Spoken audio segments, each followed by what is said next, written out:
Welcome to the much-anticipated presidential debate for the upcoming elections of 2024 in the Philippines.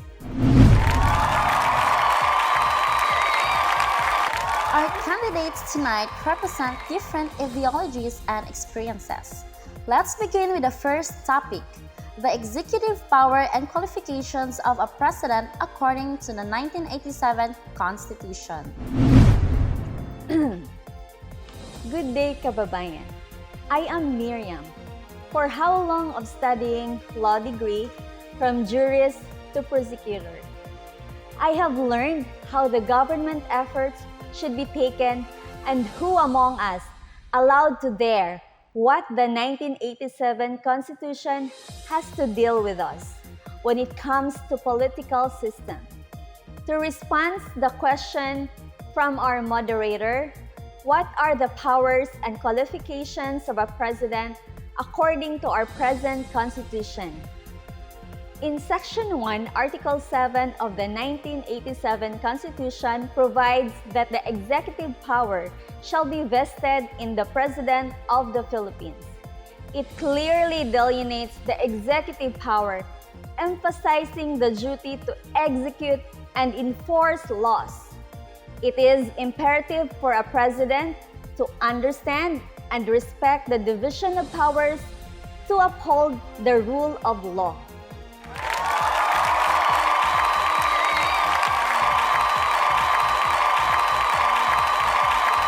Wow! This candidate just wowed me. I think this debate can clearly shows who among our candidates really has the heart in our country. Now to proceed on our next party, let us call on Mac Jr. Sir, what are your take on qualifications required for the presidency?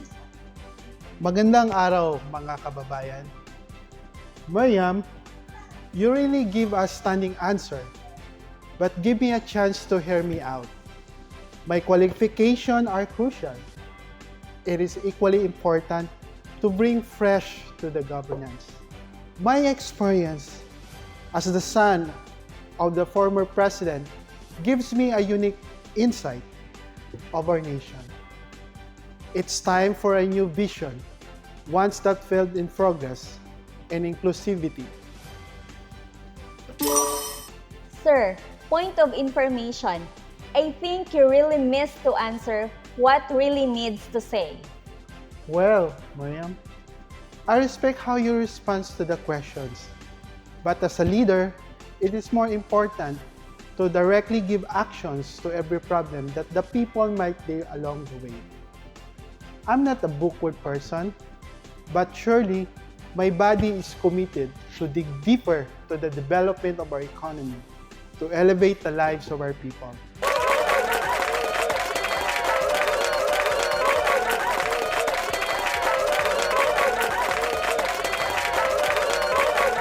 Wow! These candidates effortlessly give a standing response. Any point of information from you, Sir Pedro?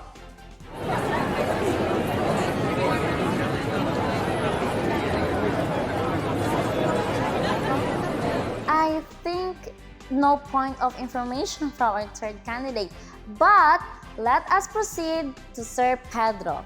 Sir Pedro, what are your thoughts to the power and qualifications of the president? Well, folks, let's make this fun. I may not have the legal jargon or the family lineage, but I know what the people want. We need leaders who can connect, who can dance to the rhythm of the masses. Let's live it up, this debate!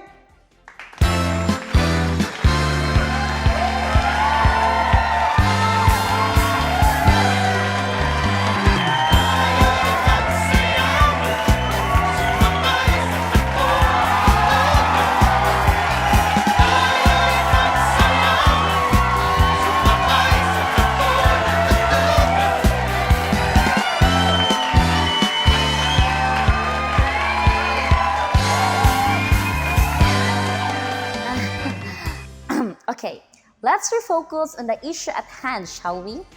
Miriam, how do you plan to ensure the proper execution of laws while upholding the Constitution's spirits? Education, transparency, and accountability are key. We must empower our institution and educate our citizens about their rights. Transparency in governance and holding officials accountable are fundamental to upholding the Constitution. Mac Jr., your response? I agree that transparency is vital. My administration will prioritize technology to ensure the government transparency and accountability. Accessible information will empower the people, fostering to the more informed and engaged citizenry. Pedro, any concrete plans from your end? Concrete plans? How about concrete dance floor for all? But on a serious note, my policy is simple. I'll be their voice, their dance partner in this journey towards progress and unity. Seems you're not in the debate, sir. There's no single pressure I see in your face. Thank you, candidates, for your perspectives. As we conclude this round, remember, the future of our country lies in the hands of our voters. Let's keep this dialogue alive as we move toward a better Philippines.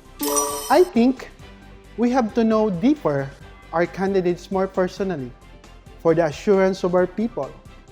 I'm about to ask that, Sir Mac Jr. Ladies and gentlemen, before we delve further into the policies and plans, I implore you all to truly know its candidate, not just a facade. Mariam, I'd like to pose a question. A simple one. Where you were born and raised? Well, Mac Jr., I am proud to say that I'm a product of this beautiful nation, born and raised right here. Yes, I pursued my law degree at Harvard and spent time abroad, nearly a decade. But my roots, my essence, is deeply embedded here in the Philippines. And let me assure you, my dedication to this country is unwavering. My experiences abroad have only strengthened my resolve to serve our people better. I've proven myself capable, and my commitment to this nation is in it.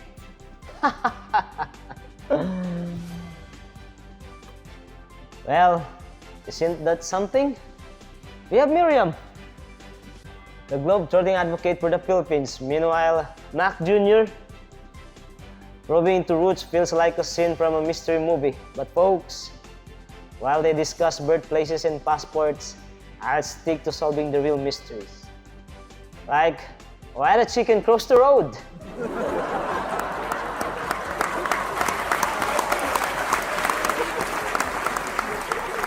Let's remember, it's about what we bring to the table, not just where we come from. A bit of levity amidst the gravity of politics, Pedro.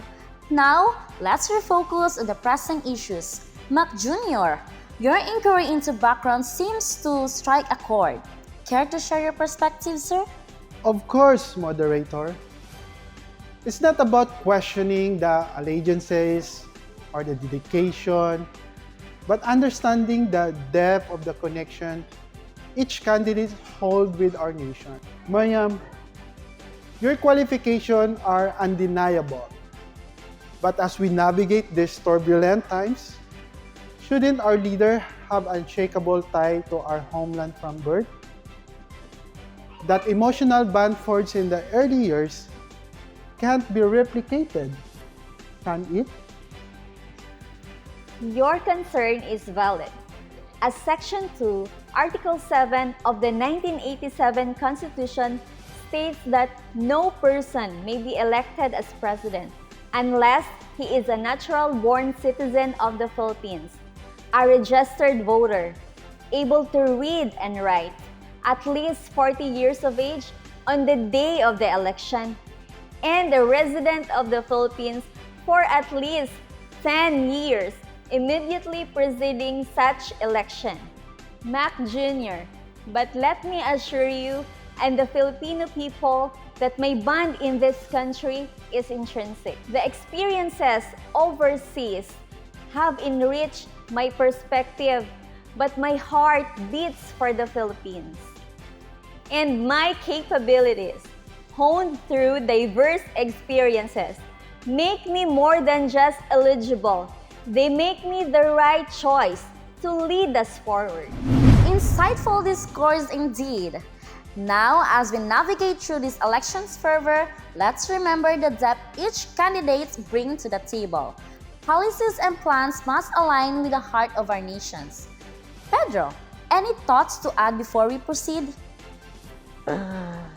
Well, moderator, amid this discussion, I just like to remind everyone, whether it's about roots or words travel, it's the roots of our policies and journeys we're willing to take as a nation that truly matter.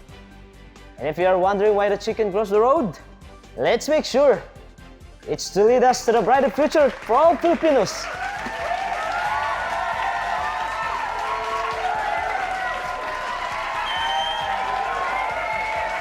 Well said, Pedro. As we conclude this debate, I want to thank each candidate for sharing their insights, perspectives, and a bit of humor along the way. The future of our nation is indeed in a crucial juncture, and your dedication to service is evident. I think our spectators would like to hear some things about the classifications of presidential power. Let's start with Miriam. What are your thoughts about it, ma'am? Thank you. The power of appointment and removal is fundamental executive authority.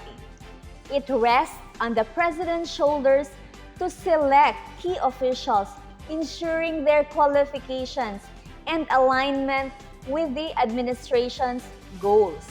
Equally crucial is the ability to dismiss those failing in their duties or conflicting with public interest. Transparency and merit must guide these decisions, safeguarding the integrity of our institution. Mac Jr., your thoughts on this pivotal power? Absolutely. Mariam just nailed it. Here is my response to your questions. The power of appointments and the removal is the cornerstone of governance. Drawing from my family legacy, I understand the significant firsthand. However, I emphasize the importance of the checks and balances. Meritocracy should reign supreme, ensuring our government operates at its optimum without succumbing favoritism or nepotism. Pedro, your take on the appointment and removal? Removal, huh? Okay. Frankly, I'll appoint anyone who supports my stance on Pre-Pizza Friday. Kidding aside, seriously, this power needs careful consideration. I propose a committee system involving public representation to oversee appointments and ensure they serve the people's interests rather than political agendas. The debate went on, with other topics covered including legislative power, military power, judicial authority, and diplomatic power.